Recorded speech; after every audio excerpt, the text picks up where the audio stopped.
Welcome to the Singapore Management University podcast series, where we feature the latest insights and perspectives from our faculty. Can money buy happiness? Is a rich country necessarily a happy nation? Are economic indicators good measures of the citizens' happiness or subjective well-being? What is the significance of these measurements for the public sector?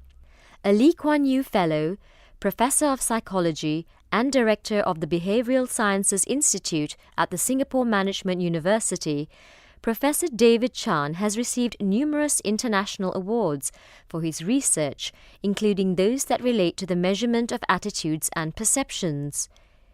He is also a consultant to many organisations on employee well-being and has been involved in national surveys on social attitudes.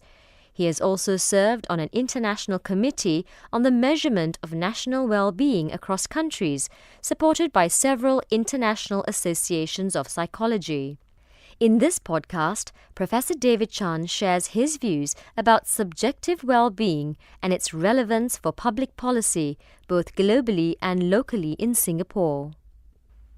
Professor Chan, what is subjective well-being? The concept of subjective well-being refers to people's evaluations and experiences of their lives in terms of how they think and feel. So it involves both a cognitive component and an emotional component. The cognitive component refers to life satisfaction, which is our evaluation of the extent to which our needs, wants, or expectations are met. And these evaluations may be about general life satisfaction or specific life domains such as family and work. The emotional component refers to life happiness, which is about the presence of positive emotions such as joy and feelings of accomplishment, and absence of negative emotions such as anger and feelings of neglect.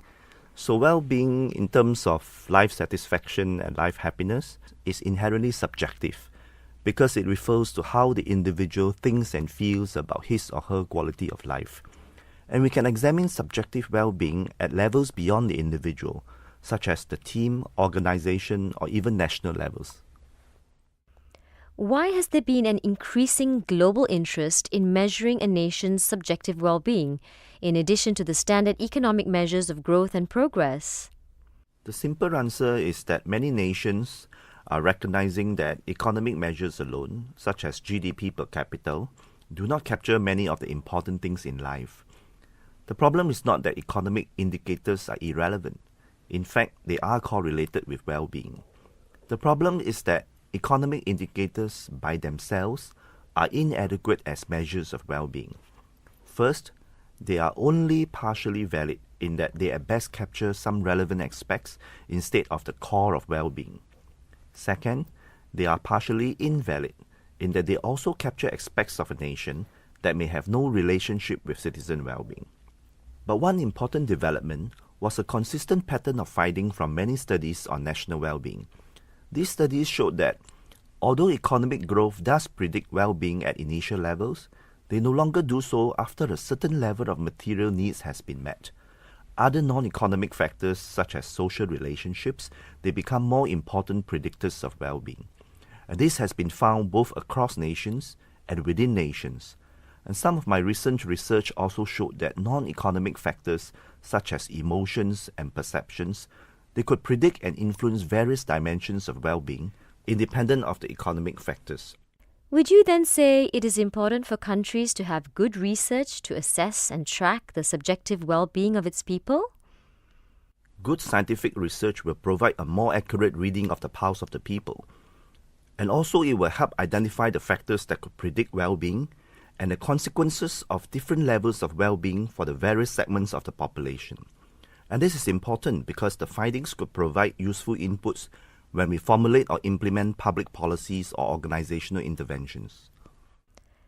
So, research on subjective well-being can actually help to develop effective public policies or organizational practices? There are many organizations that do measure employee perceptions and subjective well-being and take the findings seriously.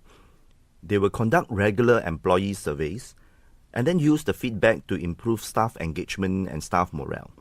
And the best organizations are often those who can see how employee well-being can actually enhance organizational performance.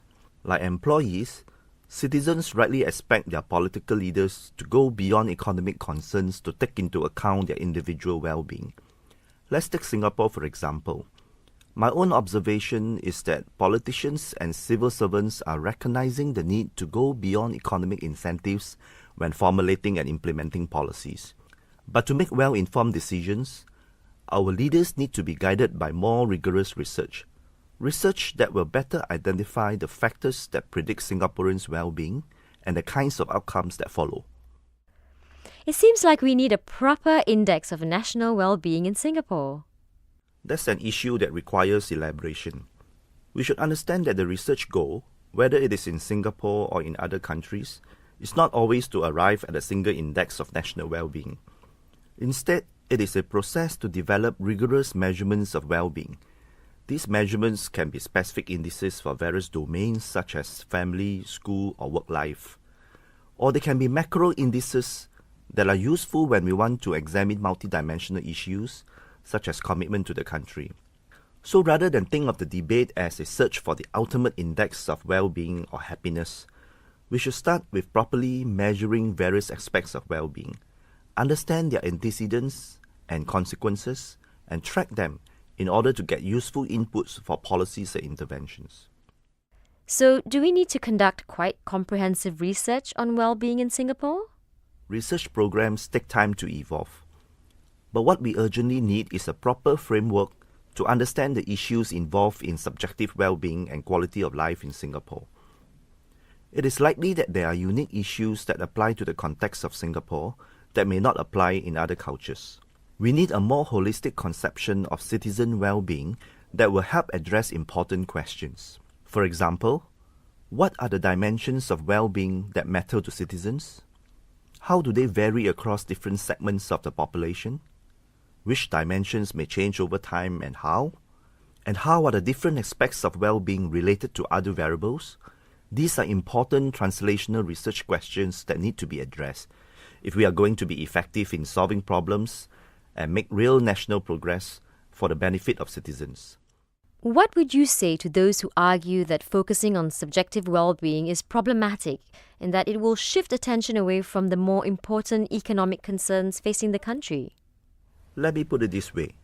In the Singapore's National Pledge, we aspire to achieve happiness, prosperity, and progress for our nation. These are also the aspirations of many nations. Happiness, prosperity, and progress are all aspects of the well-being of our people. So focusing on subjective well-being is entirely consistent with national goals and aspirations. Yes, economic prosperity is fundamental, and I don't think anyone disagrees.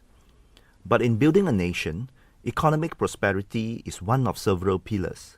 You need the economic pillar, and it must not be trivialized.